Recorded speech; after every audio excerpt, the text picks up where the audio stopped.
함께 읽은 말씀은 에베소서 5장입니다. 에베소서 5장 21절부터 33절까지 말씀 한 절씩 돌아가면서 읽겠습니다. 에베소서 5장 21절부터 33절까지 말씀입니다. 그리스도를 경외함으로 피차 복종하라. 하나님에게 복종하기를 주께 하되다. 이는 남편이 아내의 머리 됨이 그리스도께서 교회의 머리 됨과 같음이니 그가 바로 몸의 구주시니라. 그러므로 교회가 그리스도에게 하되 아내들도 범사에 자기 남편에게 복종할지니라. 남편들아 아내의 사랑하기를 그리스도께서 교회를 사랑하시고 그 교회를 위하여 자신을 주심같이 하라. 이는 곧 물로 씻어 말씀으로 깨끗하게 하자. 거룩하게 하시고 자기 앞에 영광스러운 교회로 세우사 티나 주름 잡힌 것이나 이런 것들이 없이 거룩하고 흠이 없게 하려 하심이라. 남편들도 자기 아내의 사랑하기를 자기 자신과 같이 할지니 자기 아내를 사랑하는 자는 자기를 사랑하는 것이라. 누구든지 언제나 자기 육체를 미워하지 않고 오직 양육하여 보호하기를 그리스도께서 교회에게 함과 같이 하나니 이는 그 몸의 지체. 그러므로 사람이 부모를 떠나 그의 아내와 합하여 그 둘이 한 육체가 될지니 그도다. 이는 그리스도와 교회에 대하여 말하노라. 다 같이요. 그러나 너희도 각각 아내의 사랑하기를 자기 자신을 같이 하고 아내도 자기 남편을 존경하라. 네.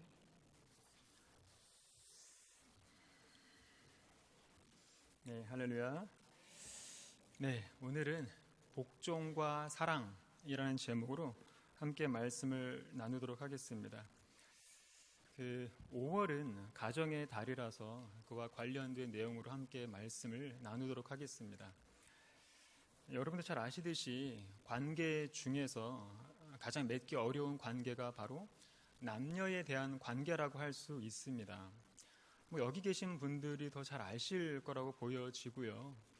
다들 오랜 세월의 경험을 통해서 다 아실 겁니다. 그래서 얘기를 들어보면 남녀 관계를 어떻게 풀어나가야 되는지는 다들 잘 알지만 이미 오랜 세월의 그 삶이 습관처럼 굳어졌기 때문에 그 행동으로 실천해 나가기가 어색하다는 분들이 많다고 하거든요. 예를 들어서 평생을 경상도 문화에 젖어 있는 사람이 그 남녀 관계를 맺어 나가는 방식이 다를 거고, 평생을 그 충청도 문화에 젖어 있는 사람이 또 남녀 관계를 이렇게 맺어 나가는 방식이 다르겠지요. 물론 각자 그 문화적인 방식은 다르겠지만 한 인간에 대한 공통적인 마음은 서로 부인할 수는 없을 겁니다. 그게 뭘까요? 바로 사랑이지요. 자, 그렇다면 성경에서는 이 남녀 관계에 대해서 어떻게 말하고 있고, 그리고 지금 이 시대에 우리는 어떻게 성경적인 관점을 적용하면서 서로를 사랑하면서 살아갈 수 있을지 한번 말씀을 나누도록 하겠습니다. 자, 일단 오늘 본문을 나가기 전에 여러분들이 알고 있는 성경은 남녀를 평등하다고 볼까요? 아니면 남녀를 차별하고 있을까요? 성경 창세기를 보면 이렇게 나와 있습니다. 1장 27절에 보면 하나님이 자기 형상 곧 하나님의 형상대로 사람을 창조하시되 남자와 여자를 창조하시고, 사람은 하나님의 형상대로 창조됐다라는 겁니다. 하나님의 형상, 그 하나님의 형상으로 창조를 하시면서 남자만이 아니라 남자와 여자를 창조를 하셨다고 나오는 거죠. 원래 성경에서 하나님의 형상은 여러 가지 의미가 있는데 가장 중요한 의미가 바로 만물을 다스리는 권세를 뜻하는 겁니다. 그 만물을 다스리는 권세를 남자와 여자 모두에게 주셨다는 말씀인 겁니다. 그래서 창세기 1장 26절에 보면 하나님 이르시되 우리의 형상을 따라 우리의 모양대로 우리가 사람을 만들고 그들로 바다의 물고기와 하늘의 새와 가축과 온 땅과 땅에 기는 모든 것을 다스리게 하자 하시고, 다스리게 하자, 그러니까 남녀 모두에게 공평하게 다스림에 대한 권세를 주신 겁니다. 남자만 다스릴 수 있는 게 아니라 여자도 다스릴 수 있고요. 더 중요한 거는 남녀가 함께 다스리기를 하나님은 더 원하신다는 뜻인 겁니다. 이 구절이.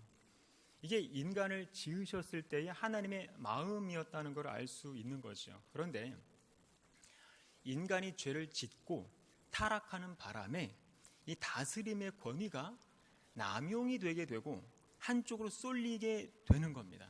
자, 그러면 다른 구절을 보여드리겠습니다. 고린도전서 11장 3절 다 같이요. 시작. 그러나 나는 너희가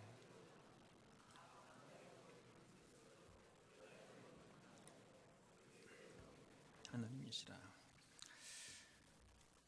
이 구절을 혹시 어떻게 이해하고 계실까요? 여자의 머리는 남자다. 이 구절을 보고 적지 않은 사람들이 곡해하는 경우가 있지요. 이 구절을 이제 들먹이면서 남녀 관계를 상하 관계, 주종 관계로 이제 보려는 사람들이 많습니다. 그래서 남자가 여자 위에 군림해야 되고 여자는 남자의 지배 아래 있어야 된다. 그게 성경적인 질서다. 뭐 이렇게 왜곡을 하는 겁니다. 자, 여기서 머리라는 거는 주인이라는 뜻이 아니라 무슨 뜻이죠? 중고등부에서도 설교를 했기 때문에 중고등부 아이들도 다 아는 거예요. 여기서 머리는 주인을 뜻하는 게 아니라 원천이라는 뜻으로 나옵니다. 원어로 보면 원천, 근원. 그러니까 하와가 나온 근원이 남자라는 뜻인 거지 하와의 주인이 남자라는 뜻이 아닌 거예요. 쉽게 말해서 하와가 무슨 다른 동물의 갈비뼈가 아니라 남자의 갈비뼈로 지음을 받았잖아요. 그래서 재료의 원천, 원재료를 언급하는 차원에서 머리라고 번역을 한 거지 어떤 위아래의 개념이라든가 소유물의 개념을 뜻하는 게 아니라는 겁니다. 그러니까 앞으로는 이 구절 하나 가지고 절대로 남자의 우월성을 강조해서는 안 됩니다. 자, 그리고 솔직히 이 구절 외에 성경을 읽다 보면 남녀 차별을 조장하는 것 같은 구절이 많이 있는 건 또 사실이지요. 그런데 우리가 조심해야 될 거는 뭐냐면 성경이 어떤 행동을 묘사한다고 해서 성경이 꼭 그런 행동을 지지하는 거는 아니라는 것을 알아야 됩니다. 다시 말해서 성경을 보면 남자가 여자를 무슨 물건 취급하듯이 노예처럼 다룬다고 해서 그게 꼭 하나님께서 그런 모습들을 인정하신다는 뜻으로 보면 안 된다는 거예요. 솔직히 성경의 시대는 굉장히 극심한 가부장적인 그런 사회 구조잖아요. 아브라함도 그렇고 다윗도 그렇고 야곱도 그렇고 솔로몬도 그렇고 뭐 와이프가 한둘이 아니었잖아요. 그거는 그 시대 사회 문화적인 배경 하에서 그 시대 사람들이 그런 선택을 한 거지 그렇다고 그런 모습을 하나님께서 인정하고 계시다는 뜻은 아니라는 거예요. 하나님이 이미 창세기에서 한 남자와 한 여자의 관계만이 가정이다 이렇게 명령을 하셨잖아요. 그런데 아담 이후의 사람들이 하나님의 명령을 어기는 거거든요. 그렇기 때문에 성경의 인물들이 선택한 삶이라고 해서 그거를 하나님의 뜻이라고 왜곡해서는 안 된다는 거죠. 분명한 사실은 창조 당시 때부터 하나님은 분명한 원칙을 만드셨다는 거예요. 하나님께서 제정하신 그 원칙 하에서만 인간의 행복이 보장이 된다라는 거죠. 그런데 그 원칙을 어기기로 선택하고 대신에 자기들 마음대로 문명을 만들면서 하나님의 원칙과 그 상관없이 살기로 결정한 거는 인간이라는 거예요. 그 인간들의 타락 때문에 사회 질서가 이렇게 엉망진창이 된 거고 남녀 차별이라는 그런 잔인한 그런 열매를 스스로 먹게 된 거고 하여간에 다 인간의 죄악 때문에 발생한 결과물인 거지 하나님의 뜻과는 전혀 상관이 없다는 것을 알아야 됩니다. 창세기 3장 16절 보면 다 같이요. 시작. 고통을 크게 더하리니 내가 수고하고 자식을 낳을 것이니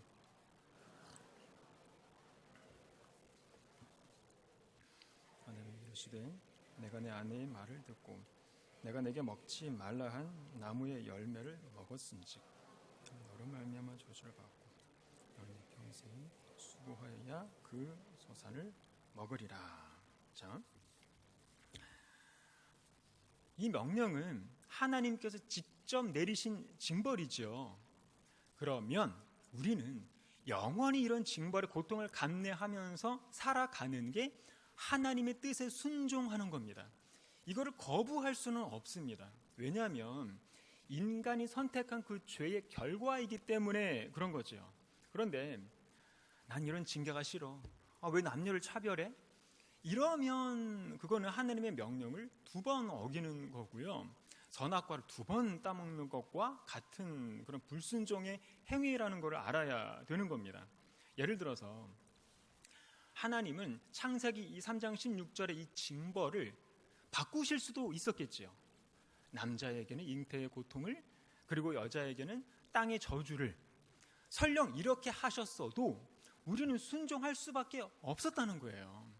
이거는 차별이 아니라 우리가 함께 감당해야 되는 죄의 고통인 거죠.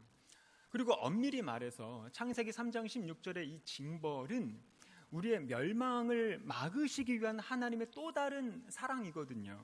이 징벌 때문에 지금까지 인류가 멸망하지 않고 살아있는 거거든요. 중요한 거는 우리가 이렇게 중죄인들임에도 불구하고, 그럼에도 불구하고 사랑이 많으신 하나님은 남녀 모두에게 동일한 사랑을 보여주신다는 사실을 성경에 말씀하고 있는 겁니다.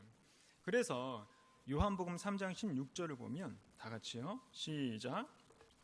하나님이 세상을 이처럼 사랑하사 독생자를 주셨으니 이는 저를 믿는 자마다 멸망치 않고 영생을 얻게 하려 하심이니라. 저를 믿는 자마다, 이 말은 독생자를 믿는 자 어느 누구든지 예외 없이 이런 뜻입니다.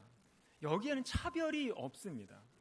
사회적인 신분, 지적인 능력, 성별 등등 그 어떤 차별도 없지요. 이게 하나님의 마음이고 하나님의 은혜라는 거지요. 누구에게나 열려있는 구원의 문. 오히려 초대교회 이후에 이제 시간이 좀 흐르면서 사람들이 살았던 그 시대적인 환경 때문에 남녀를 구분해서 따로 앉아서 예배를 드리기도 하고, 교회 안에서의 그 남녀 역할에 대해서 너무 지나치게 이제 구분을 이제 시키기도 하고 그랬던 거지, 오히려 초대교회 시절이 거의 완벽하게 하나였던 것을 보여주는 겁니다. 그래서 바울도 갈라디아서에서 뭐라고 하냐면, 갈라디아서 3장 26, 28절 다 같이요. 시작. 너희가 다 믿음으로 말미암아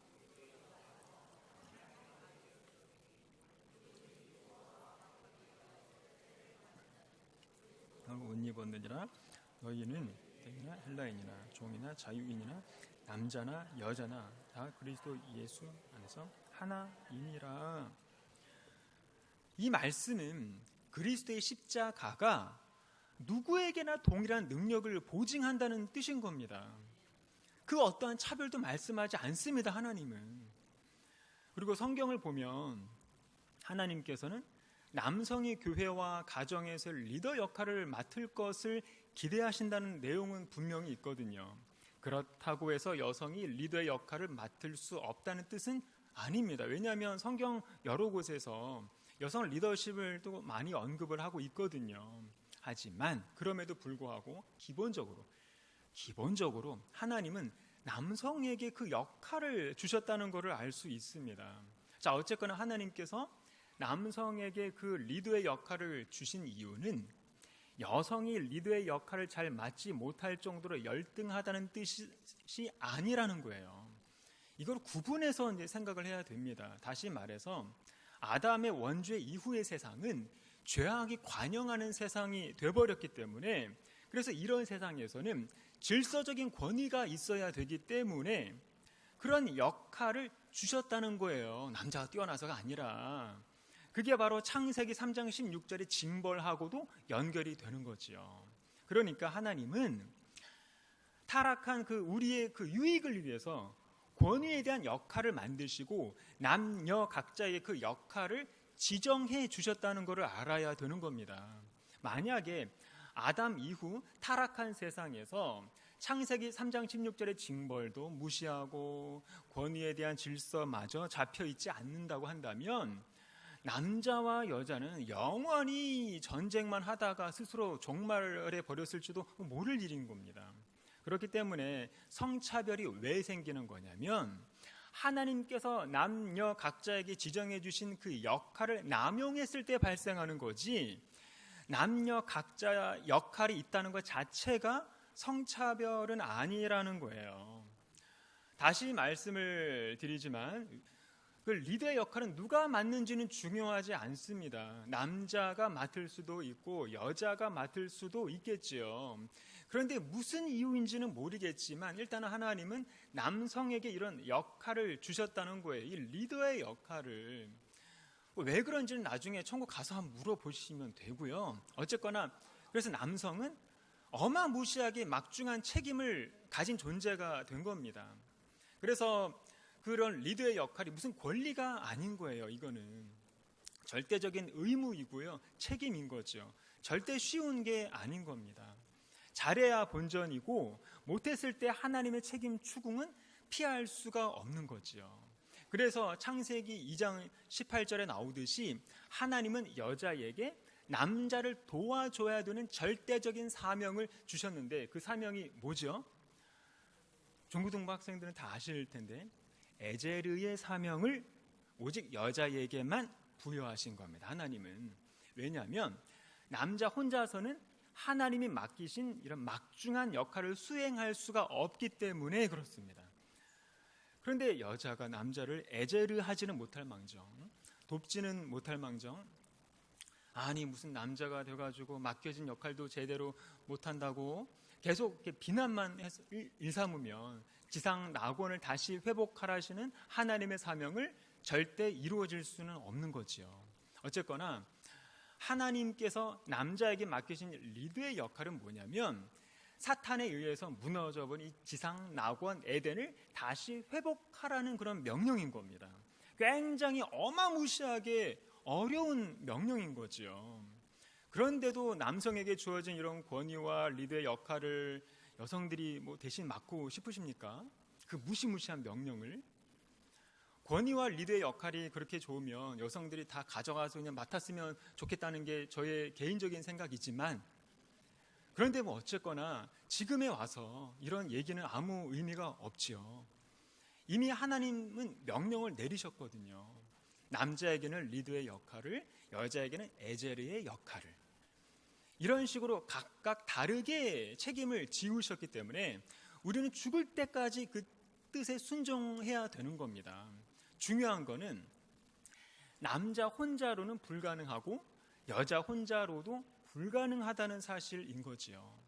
남자와 여자의 합력이 있을 때 가정에서의 하나님의 형상이 회복이 되고 공동체에서의 하나님의 형상이 온전하게 회복이 되는 겁니다. 남녀가 함께 감당하되 남자의 권위와 리더십을 세워주고 그 역할을 잘 감당하도록 옆에서, 앞도 아니고 뒤도 아니고 옆에서 동등한 자격으로 도와줘야 되는 거죠. 여성들은. 이게 성경의 뜻이라 어쩔 수 없습니다. 그래야 하나님의 나라가 하늘에서 이루어진 것처럼 이 땅에서도 이루어지게 된다는 사실을 우리가 목도하게 되는 거죠. 그런데 남자들이 권위와 리더의 역할을 잘 감당하지 못한다고 해서 야, 너는 아무래도 안 되겠다, 때려쳐라, 내가 할게, 이렇게 되면 하나님이 맡기신 그 사명을 대놓고 이제 무시하는 것밖에 안 되는 겁니다. 그거는 신성 모독이 될 수도 있습니다. 그래서 잘 못한다 싶으면은 잘 감당하도록 기도하고 도와줘야 되고, 그게 바로 하늘의 하모니를 이루어 나가는 진리라는 것을 알아야 되겠죠. 또 후목사는 설교만 그렇게 하지 말고 집에서나 좀 잘해라, 이렇게 말씀하시면 할 말은 없고요. 우리 중에서 온전한 사람이 세상에 어디 있겠습니까? 함께 이제 실천을 해 나가자는 거죠. 자, 그러면 이쯤에서 한번 이런 질문을 드려보겠습니다. 남자는 강하고 여자는 약하다. 맞는 말입니까? 남자는 강하고 여자는 약하다. 이거를 인정하는 순간 기본적으로 성차별적인 구조를 인정하는 게 됩니다. 왜냐하면 강하고 약하다는 개념은 상당히 주관적인 거거든요.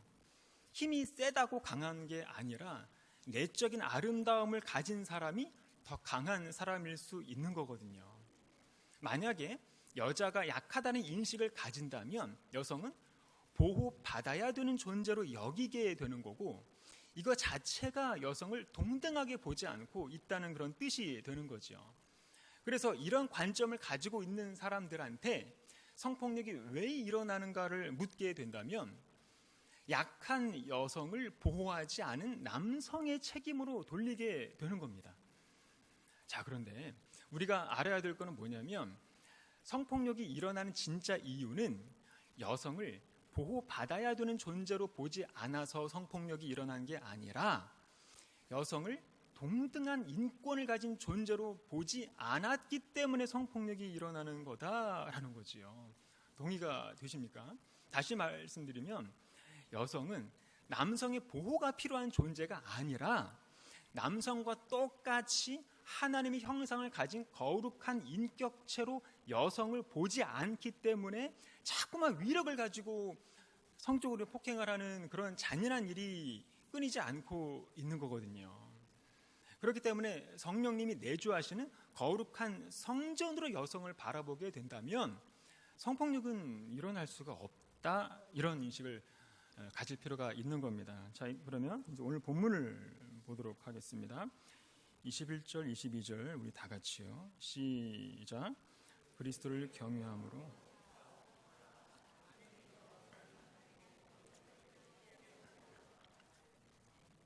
네. 자, 21절은 남녀가 피차 복종하라는 말씀인 거고 22절은 별도로 아내들에게만 복종하라는 말씀이 나오잖아요. 그런데 원어를 보면 22절에는 복종하라는 말이 없습니다. 나중에 한글로 번역하는 과정에서 첨가가 된 겁니다. 쉽게 말씀드려서 21절에 나오는 피차 복종하라는 이 동사가 22절부터 24절까지의 내용을 수식을 하고 있는 거죠. 그래서 22절에 나오는 이 복종하라는 이 단어는 여자들한테만 적용이 되는 게 아니라 남녀 모두에게 피차 복종하라라는 그런 명령인 거죠. 다 아시듯이 이때 당시 1세기 때 사회 문화적인 배경 하에서 보자면 여성의 위치는 뭐 말할 것도 없이 최악이었잖아요. 그런 시대적인 그런 상황 속에서 복음이 들어간 거거든요. 그래서 초대 교회 때는 완벽한 일치를 이루었던 거고요. 남녀가 함께 예배를 드리고 교회 모든 그 중요한 자리에 여성이 많이 임명되기도 했던 겁니다. 다시 말씀드려서 복음이 들어감으로 말미암아 사회 혼돈과 그런 어둠이 점차 사라지고 인간들이 만들어낸 그런 더러운 질서, 더러운 차별도 다 깨뜨려지고 중간에 막힌 담도 다 허물어지면서 온전한 화평을 이루게 되고 뭐 그렇게 됐던 겁니다. 그게 복음의 능력이죠. 그런데 이때 당시 1세기 때 요세푸스라는 유대 역사가가 있는데 책에서 이런 말을 합니다. 율법은 이렇게 말한다. 여자는 모든 것에 있어서 남자보다 열등한 자이다. 따라서 그녀로 하여금 복종케 하라. 그녀로 하여금 수치에 이르도록 하는 것이 아니라 지도를 받도록 하라. 이는 하나님이 남자에게 권위를 주셨기 때문이다. 이 글을 보면 얼마나 억압적인 사회 구조였는지가 짐작이 가시지요. 그러니 이 당시에 남녀가 피차 복종하라라는 이 바울의 말이 상상이나 되겠습니까? 그러니까 복음이 들어가서 고쳐진 게 이 정도인 거예요. 그만큼 수천 년을 이어져온 그 관습을 고친다는 게 쉽지 않은 거지요. 여자는 모든 것에 있어서 남자보다 열등한 자다. 이런 말도 안 되는 사고방식이 당연시되는 세상이었던 거예요, 그때는. 만약에 이런 세상에서 복음마저 없었다면 얼마나 끔찍했을까요? 그러니까 예수님의 복음이 인간들에게 명령을 내리니까 그나마 인간들이 차별을 없애려고 노력을 했던 거죠. 하지만 그럼에도 불구하고 실제로 그 노력이 모든 사람들의 그 삶으로 나타나고 사람들의 그 의식을 바꾸기에는 상당히 오랜 세월이 필요했다는 것을 알 수 있는 거지요. 복음이 들어갔음에도 불구하고. 솔직히 지금 이 시대의 교회 안에서도 완전하게 차별이 사라졌다고 할 수 있을까요? 그렇지 않다는 건 뭐 다 아시잖아요. 그래서 초대교회 당시 필로라는 유대인 철학자는 이렇게 말합니다.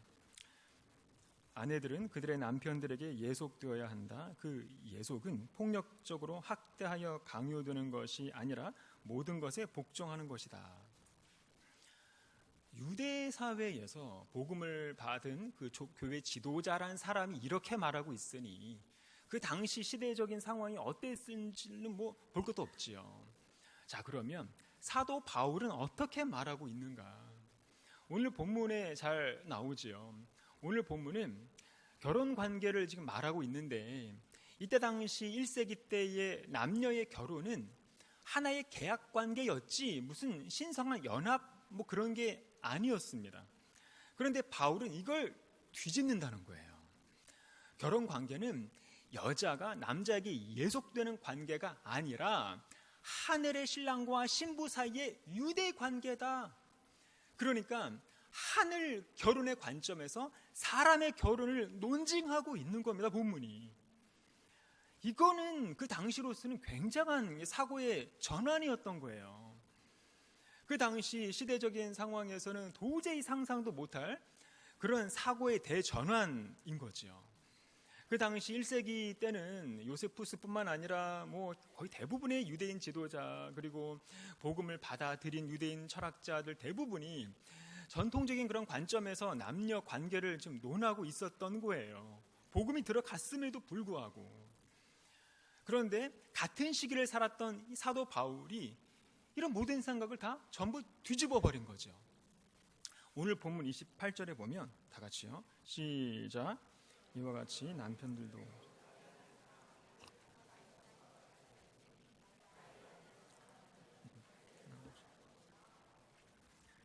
자, 여기 보면 사랑하되 자기 몸처럼 사랑하라는 겁니다. 자기 몸을 아끼지 않는 사람은 없지요.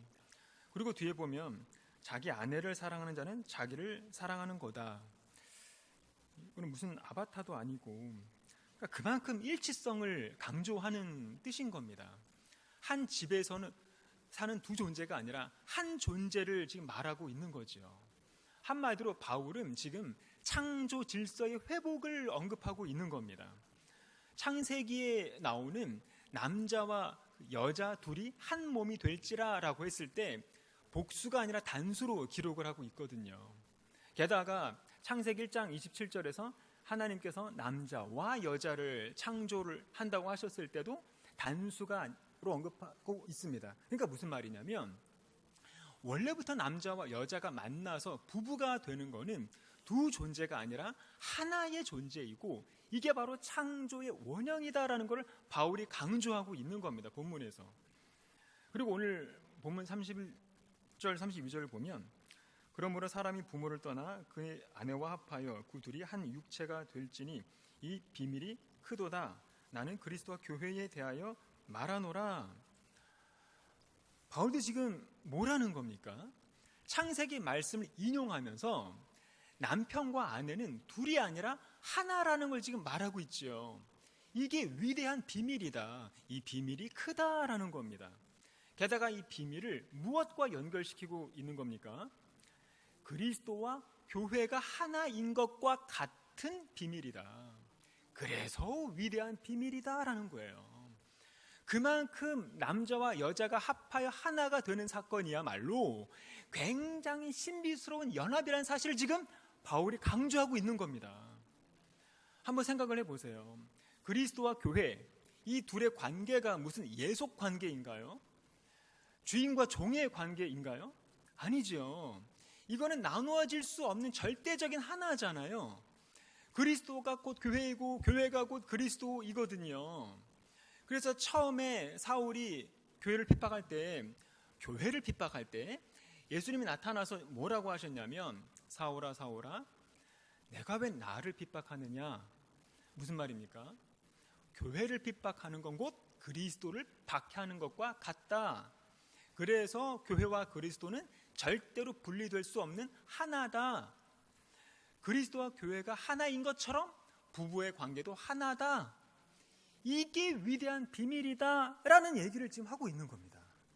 바울이 지금 부부의 관계를 이 정도로 묘사하고 있다는 게 굉장하지 않습니까? 지금 옆에 앉아있는 분들 한번 보시기 바랍니다. 혹시 부부 관계 맞으신가요? 부부 아니면은 안 보셔도 되고요. 부부들만 한번 보세요. 보시면 오늘 본문에서 바울이 말한 굉장히 신비스러운 연합이 느껴지시나요? 아니면 아직도 넌 내 종이야 이렇게 느껴지시나요? 남자든 여자든 상대방을 종으로 여긴다는 것은 상당히 병든 가정이지요. 창세기 2장 24절을 보면 다 같이요. 시작. 이러므로 남자가 부모를 떠나 그의 아내와 합하여 둘이 한 몸을 이룰지로다. 이 말씀은 하나님이 직접 하신 말씀이잖아요. 둘이 아니라 한 몸이다. 그런데 아담의 원죄 이후의 인간들은 이 관계를 다시 둘로 나누고 변질을 시켰다는 거예요. 남녀를 대립관계로 만들고 주정관계로 만들고 경쟁관계로 만들어 버린다는 거죠. 그래서 복음은 이 변질된 이 관계를 다시 일치시키는 능력을 말하고 있는 겁니다. 에베소서 2장 14절 다 같이요. 시작. 그는 우리의 화평이신지라 둘로 하나를 만드사 원수 된 것 또 중간에 막힌 담을 자기 육체로 허시고. 그분은 우리의 화평이시고 그분은 둘을 하나로 만드신다는 말씀이지요. 그래서 우리는 주 안에서 하나여야 되는 겁니다. 주 안에서, 그분 안에서. 주 안에서라는 단서가 절대적으로 붙어야 됩니다. 이 말은 복음 안에서 하나가 되어야 한다는 그런 말인 겁니다.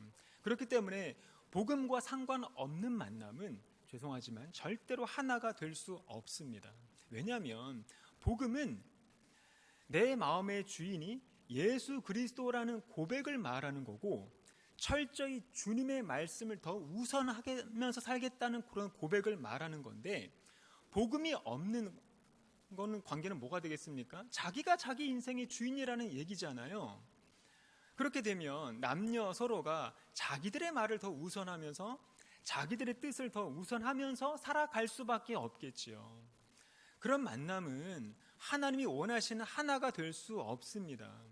그렇기 때문에 남녀의 만남이 단순히 무슨 성별이 다른 그런 사람들 간의 만남으로 간주되어서는 안 되는 거고요.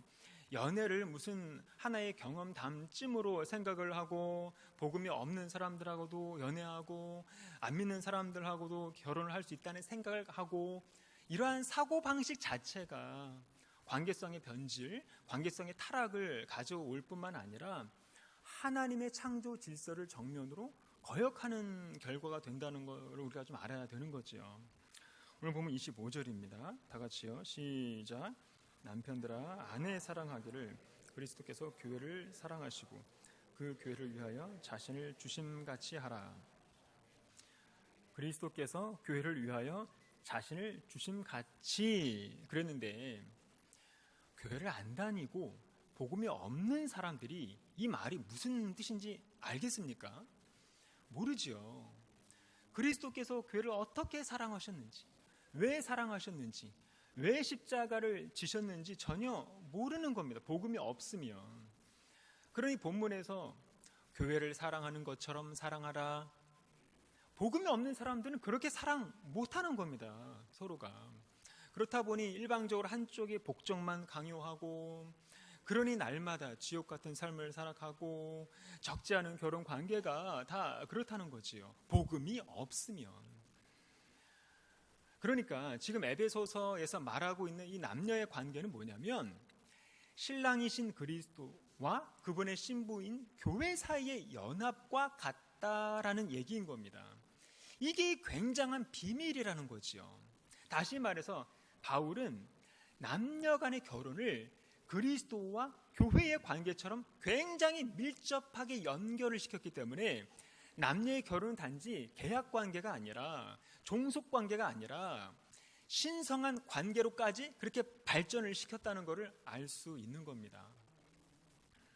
말씀을 맺겠습니다. 바울이 지금 남녀의 관계, 남녀의 결혼 관계를 왜 이토록이나 중요하게 다루고 있을까요? 그 당시의 그 시대적인 관점과는 너무 대비되는 관점이거든요. 바울의 관점이. 에베소서를 기록했던 그 시대의 일반적인 그 남녀의 만남이라든가 결혼 관계는 뭐 그냥 계약 관계일 뿐인 거고, 그냥 뭐 자연적인 생물학적인 연합, 출생을 위한 목적, 뭐 그런 정도로만 여겨왔던 겁니다. 그래서 굳이 종교가 맞지 않아도 상대방이 비그리스도인이어도 상관을 하지 않았던 거지요. 그런데 그런 식의 결혼을 바울은 아주 냉혹하게 비판을 하는 겁니다. 에베소서 5장 3절을 보면 음행과 온갖 더러운 것과 탐욕은 너희 중에서 그 이름조차도 부르지 말라. 이는 성도의 마땅한 바니라. 에베소서 5장 12절. 그들이 은밀히 행하는 것들은 말하기도 부끄러운 것들이라. 무슨 말입니까? 그 시대의 결혼 관습에 대해서 음행과 다를 바가 없다라는 거예요. 그러니까 바울은 그 당시에 그런 결혼 관행을 굉장히 비판하면서 결혼 관계를 다시 정립을 해주고 있는 겁니다. 한마디로 그리스도인으로서 구별된 부르심에 따라서 살아가는 것이 얼마나 중요한지를 깨닫게 해주려는 게 오늘 본문의 바울의 의도였던 거죠. 다시 말해서 그리스도인의 결혼은 하나님의 교회에 있어서 정말로 특별한 지위에 있는 거다. 이거를 흔들려는 사람들은 모두 음행하는 자다, 이렇게 강도 높게 비판하고 있는 겁니다. 그래서 남녀의 결혼은 이 교회 안에서 특별한 하모니를 이루고 이게 되는데, 그게 바로 오늘 본문 21절에서 말하는 피차 복종이다라는 겁니다. 피차 복종. 그런데 바로 이전 구절에서 바울이 뭐라고 하냐면 18절에 오직 성령의 충만을 받으라. 그런 다음에 성령의 충만을 받은 사람들은 가장 먼저 뭘 하게 된다는 거죠? 19, 20절에 찬양과 감사가 나온다는 겁니다. 이 말은 참된 예배자가 된다라는 거지요. 참된 예배자가 된 사람들은 그 다음에 어떤 행동이 나온다는 거죠? 21절에 상호 복종으로 나타난다, 그런 얘기인 겁니다. 다시 말씀드리면 성령의 충만을 받은 사람들은 참된 예배자가 되는 거고, 참된 예배자들은 상호 복종의 사람들이다, 이런 말씀인 거예요. 쉽게 말해서 상호 복종하는 이란 말은 다른 사람들을 위해서 자기 자신의 그런 의지와 권리까지 기꺼이 포기하는 것을 말하는 건데, 이걸 다른 말로 아가페라고 하잖아요. 그렇기 때문에 아가페는 내 마음대로 주장하는 게 아니라 다른 사람들의 우선권을 먼저 인정하는 것을 말하는 겁니다. 그게 성령의 충만을 받은 사람들의 특징이다라는 지금 얘기인 겁니다. 그래서 예수님도 보면 자신의 권리를 주장하지 않으셨지요. 하나님과의 동등성을 주장하지 않으셨지요. 그럴 수 있으셨지만 그러지 않으셨지요. 오히려 자기를 낮추시고 종이 되셨고 죽기까지 복종을 하셨지요. 마찬가지로 오늘 우리는 남녀 평등에 대해서 지금 얘기를 나누었는데, 남녀의 평등은 남녀의 동등성을 주장함을 통해서 나오는 게 아니라는 것을 알아야 됩니다. 그 전에 우리가 먼저 예수의 마음을 가지고 상호 복종의 마음으로 내가 먼저 종의 자리로 내려가 있는지를 성찰해야만 되는 겁니다. 바울이 두렵고 떨림으로 너희 구원을 이루라, 이렇게 권면을 하고 있는데, 이 말은 구원받은 자들답게 살라는 뜻인 겁니다. 구원받은 자들답게 살라는 거는 뭐냐면 그게 바로 예수의 마음을 품는 거고 종의 마음을 품는 자세를 말하는 거지요. 그래서 오늘 본문을 한 문장으로 정리하면 이렇게 말할 수 있을 겁니다. 복종과 사랑. 복종과 사랑. 24절에서 아내들은 범사의 남편에게 복종하라고 하고 25절에서 남편들은 아내들을 그리스도께서 교회를 사랑하심과 같이 사랑하라고 하고, 어떻습니까? 복종이 쉽습니까? 사랑이 쉽습니까? 교회가 그리스도에게 복종하듯이 복종하는 것, 그리고 그리스도께서 자신을 죽음에 내어주심 같이 사랑하는 것, 둘 중에 뭐가 쉽습니까? 둘 다 무지무지 어렵지요. 그러니까 남녀가 서로 억울해할 게 전혀 없는 거예요. 너는 왜 성경대로 복종 안 하냐? 너는 왜 성경대로 사랑 안 하냐? 이렇게 서로 따질 게 전혀 없는 거예요. 아무도 못하고 있으니까.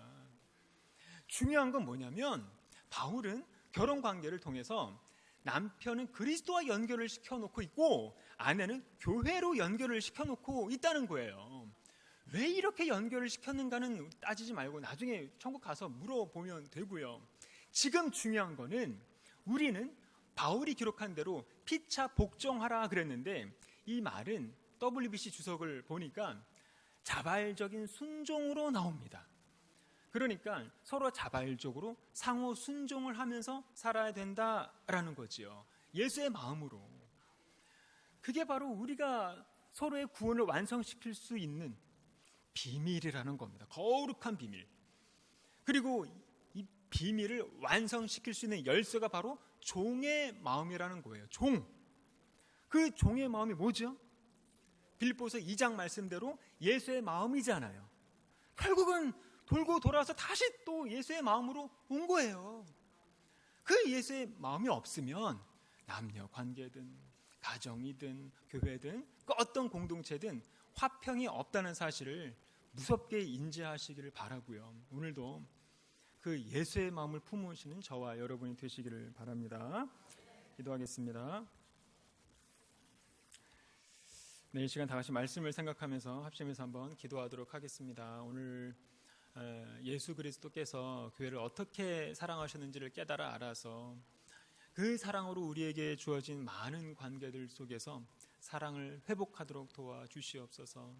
우리의 머리 되시는 그리스도, 교회의 머리 되신 그리스도께 기쁨으로 순종하듯이 참된 순종의 열매를 우리 안에서 맺어 나가도록 도와주시고, 우리가 그 몸의 지체가 되었기 때문에 한 몸이 되는 비밀을 교회를 통해서 알게 하시고, 또 우리 안에 온전한 존경과 존중이 주님을 믿는 모든 가정 안에서 나타나게 해달라고 우리 다 같이 주여 한번 외치고 기도하도록 하겠습니다. 주여.